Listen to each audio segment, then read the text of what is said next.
I left home when I was 14, and that came about on the back of a whole set of circumstances that, of course, as a 14-year-old child, I'd had no part in. My parents had been mentally unwell, both of them. My father was bipolar and my mother was paranoid schizophrenic.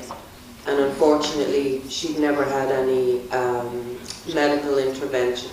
She'd been diagnosed and just left to herself to raise 5 children with no support of any kind. So of course, she wasn't able to fulfill that role. And things unraveled as they do in a circumstance like that. My father committed suicide in November of '89, and I left home the following spring in 1990. So I was immediately then into a situation, and this sparked in my mind when Ashley made the remark that the world is hostile to women and girls. And I was thinking, well, it certainly was hostile to me, because I left home right around my 14th birthday. It was just a few weeks after that. And as a 14-year-old girl, I was the same height I am now. I was tall, skinny, a little Irish girl. And within the 12 months that followed on from that, my body began to develop very rapidly. And I then was homeless, in and out of different care homes, and interspersed with periods of abject homelessness where I'd be sleeping under the stars, you know, on park benches, under bushes. I was very inventive. I slept in a whole lot of different places. But what was very frightening to me in that period of time was not so much my developing body, but men's relationship to it. And the way that I was relentlessly sexually exploited in all sorts of situations.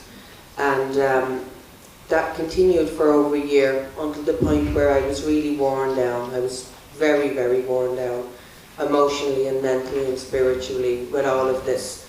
And looking back now, quite honestly, I don't know where I got the strength for it. I don't believe, at least I'm not sure, that I would have the strength now to go through a period of time like that.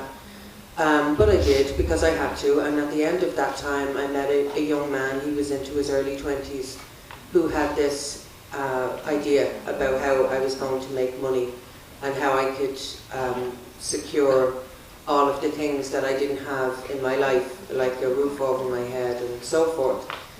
And of course, you know, I thought he loved me and I thought I loved him, and I didn't recognize the situation as it was unfolding. In different parts of the world, there's a term that people use, the lover boy syndrome.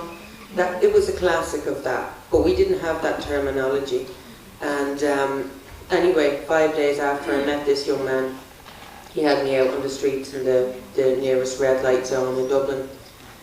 And I spent 7 years in prostitution. Luckily for me, I got rid of him quite quickly. We were together for about 6 months.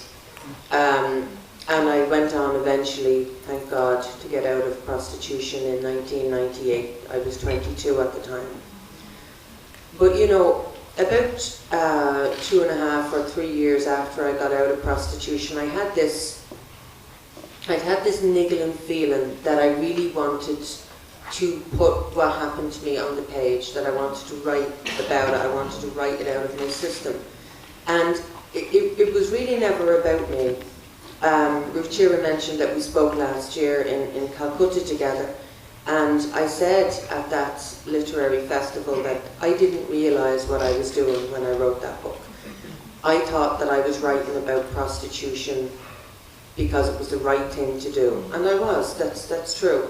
But I didn't realise that actually what I was doing was a political act. Because to speak truth to power is always a political act, whether you intend it or not. And that's exactly what happened. But anyway, I suppose I'd like to take us back really to basics, and to look at the title of this event that we're at here today, and to take a look at the word exploitation in that, and think really about what that means.